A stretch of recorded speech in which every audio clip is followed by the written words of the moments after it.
Hello, I'm Andrea Stewart-Cousins, the President Pro Tem and Majority Leader of the New York State Senate. Thank you to Power Her New York for continuing to create a space to discuss issues of wage disparity.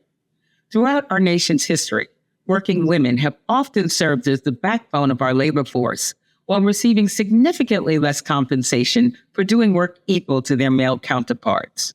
Furthermore, the gender gap severely impacts the lives of working Black women, resulting in Black women losing an average of $26,574 in wages annually and an estimated $1 million over the span of their careers. Since taking the majority in 2019, we've made significant progress on behalf of New York's women and families.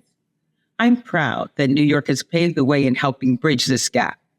In 2019, we established equal pay for equal work and banned the practice of salary history requests, which often inhibited lower wage female earners from being offered higher salaries. In 2022, we passed the Pay Transparency Act, which requires employers with 4 or more employees to disclose the minimum and maximum annual salary for hourly wages for jobs, promotions, and transfers. However, we also understand that we can further increase pay transparency by closing loopholes used by employers, such as providing overbroad salary ranges and vague benefit descriptions and postings. We want to continue to find ways to extend support and resources to our working women and families. We know that having access to childcare services is essential.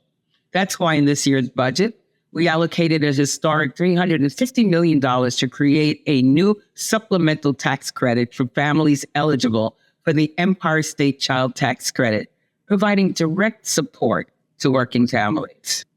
We also know that we must sustain an adequate childcare labor force, so we're ensuring fair compensation for our childcare providers and home care workers by making sure their wages reflect the essential work they do.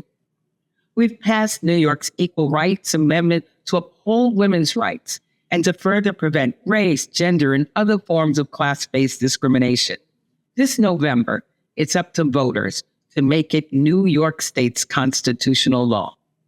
Even with all the progress, we know our work is never done. I look forward to continuing to work with my colleagues, stakeholders, and organizations like yours to dismantle wage disparities and to empower our state's women with the resources they need to continue to thrive. Happy Equal Pay Day to us all.